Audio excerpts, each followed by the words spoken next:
श्री कृष्ण के 51 उपदेश। 1। जिसने मन को जीत लिया है उसने पहले ही परमात्मा को प्राप्त कर लिया है, क्योंकि उसने शांति प्राप्त कर ली है। ऐसे मनुष्य के लिए सुख दुख, सर्दी गर्मी और मान अपमान एक से है। 2। जो दान कर्तव्य समझकर बिना किसी संकोच के किसी जरूरतमंद व्यक्ति को दिया जाए वह सात्विक माना जाता है। 3। ईश्वर, ब्राह्मणों, गुरु, माता पिता जैसे गुरुजनों की पूजा करना तथा पवित्रता, सरलता, ब्रह्मचर्य और अहिंसा ही शारीरिक तपस्या है। 4। भगवद गीता के अनुसार नरक के 3 द्वार होते हैं, वासना, क्रोध और लालच। 5। भविष्य का दूसरा नाम है संघर्ष। 6। हे अर्जुन, परमेश्वर प्रत्येक जीव के हृदय में स्थित है। 7। हे अर्जुन, जो बहुत खाता है या कम खाता है, जो ज्यादा सोता है या कम सोता है, वह कभी भी योगी नहीं बन सकता। 8। जो मुझे सब जगह देखता है और सब कुछ मुझ में देखता है, उसके लिए न तो मैं कभी अदृश्य होता हूँ और न वह मेरे लिए अदृश्य होता है। 9। मैं हर जीव के हृदय में परमात्मा स्वरूप स्थित हूँ। जैसे ही कोई किसी देवता की पूजा करने की इच्छा करता है, मैं उसकी श्रद्धा को स्थिर करता हूँ, जिससे वह उसी विशेष देवता की भक्ति कर सके। 10। जो महापुरुष मन की सब इच्छाओं को त्याग देता है और अपने आप ही में प्रसन्न रहता है, उसको निश्चल बुद्धि कहते हैं। 11। जो विद्वान होते हैं वो न तो जीवन के लिए और न ही मृत्यु के लिए शोक करते हैं। 12। हे अर्जुन, जो जीवन के मूल्य को जानता हो, इससे उच्च लोक की नहीं अपितु अपयश प्राप्ति होती है। 13। जीवन न तो भविष्य में है न अतीत में, जीवन तो इस क्षण में है। 14। खुद को जीवन के योग्य बनाना ही सफलता और सुख का एकमात्र मार्ग है। 15। हे अर्जुन, जो पुरुष सुख तथा दुख में विचलित नहीं होता और इन दोनों में संभाव रहता है, वह निश्चित रूप से मुक्ति के योग्य है। 16। जिस प्रकार मनुष्य पुराने कपड़ों को त्याग कर नए कपड़े धारण करता है, उसी प्रकार आत्मा पुराने तथा व्यर्थ के शरीरों को त्याग कर नया भौतिक शरीर धारण करता है। 17। हे अर्जुन, तुम्हारे तथा मेरे अनेक जन्म हो चुके हैं, मुझे तो वो सब जन्म याद है लेकिन तुम्हें नहीं। 18। जो कर्म को फल के लिए करता है, वास्तव में ना उसे फल मिलता है ना ही वो कर्म है। 19। कर्म करो, फल की चिंता मत करो।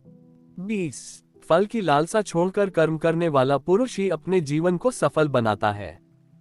21। जो मनुष्य कर्म में अकर्म और अकर्म में कर्म देखता है, वह सभी मनुष्यों में बुद्धिमान है और सब प्रकार के कर्मों में प्रवृत्त रहकर भी दिव्य स्थिति में रहता है। 22। गुरु दीक्षा बिना प्राणी के सब कर्म निष्फल होते हैं। 23। अपने अपने कर्म के गुणों का पालन करते हुए प्रत्येक व्यक्ति सिद्ध हो सकता है। 24। यज्ञ, दान और तपस्या के कर्मों को कभी त्यागना नहीं चाहिए, उन्हें हमेशा संपत्र करना चाहिए। 25। हे अर्जुन, जो बुद्धि धर्म तथा अधर्म, करणीय तथा अकरणीय कर्म में भेद नहीं कर पाती, वह राजा के योग्य है। 26। जो पुरुष न तो कर्मफल की इच्छा करता है और न कर्मफलों से घृणा करता है, वह सन्यासी जाना जाता है। 27। जो मनुष्य अपने कर्मफल प्रति निश्चिंत है और जो अपने कर्तव्य का पालन करता है, वही असली योगी है। 28। मनुष्य जो चाहे बन सकता है अगर वह विश्वास के साथ इच्छित वस्तु पर लगातार चिंतन करे तो। 29। मेरा तेरा, छोटा बड़ा, अपना पराया, मन से मिटा दो, फिर सब तुम्हारा है और तुम सबके हो। 30। जो हुआ वह अच्छा हुआ, जो हो रहा है वह अच्छा हो रहा है, जो होगा वो भी अच्छा ही होगा। 31। अगर कोई प्रेम और भक्ति के साथ मुझे पत्र, फूल, फल या जल प्रदान करता है तो मैं उसे स्वीकार करता हूँ। 32। जिसने मन को जीत लिया है उसके लिए मन सबसे अच्छा मित्र है, लेकिन जो ऐसा नहीं कर पाया उसके लिए मन सबसे बड़ा दुश्मन बना रहेगा। 33। मैं ही लक्ष्य, पालन करता, स्वामी, साक्षी, धाम, शरणस्थली तथा अत्यंत प्रिय मित्र हूँ। मैं सृष्टि तथा ब्रह्मांड, सबका आधार, आश्रय तथा अविनाशी बीज भी हूँ। 34। जब भी और जहाँ भी अधर्म बढ़ेगा, तब मैं धर्म की स्थापना हेतु अवतार लेता रहूंगा।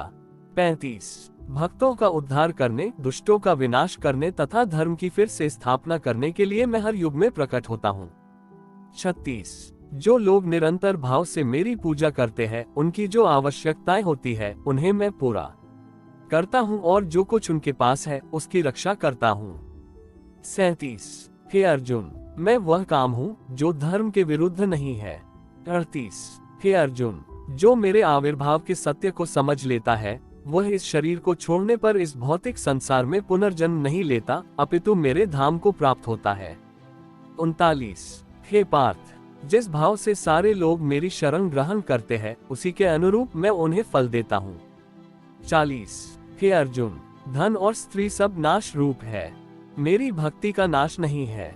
41। निर्बलता अवश्य ईश्वर देता है, किंतु मर्यादा मनुष्य का मन ही निर्मित करता है। 42। डर धारण करने से भविष्य के दुख का निवारण नहीं होता है, डर केवल आने वाले दुख की कल्पना ही है। 43। हे कुंती पुत्र, मैं जल का स्वाद हूँ, सूर्य तथा चंद्रमा का प्रकाश हूँ, वैदिक मंत्रों में ओंकार हूँ, आकाश में ध्वनि हूँ तथा मनुष्य में सामर्थ्य हूँ। 44। अनेक जन्म के बाद जिसे सचमुच ज्ञान होता है, वह मुझको समस्त कारणों का कारण जानकर मेरी शरण में आता है। ऐसा महात्मा अत्यंत दुर्लभ होता है। 45। हे अर्जुन, श्री भगवान होने के नाते मैं जो कुछ भूतकाल में घटित हो चुका है, जो वर्तमान में घटित हो रहा है और जो आगे होने वाला है, वह सब कुछ जानता हूँ। मैं समस्त जीवों को भी जानता हूँ, किंतु मुझे कोई नहीं जानता। 46। जो व्यक्ति निरंतर और अविचलित भाव से भगवान के रूप में मेरा स्मरण करता है, वह मुझको अवश्य ही पा लेता है। 47।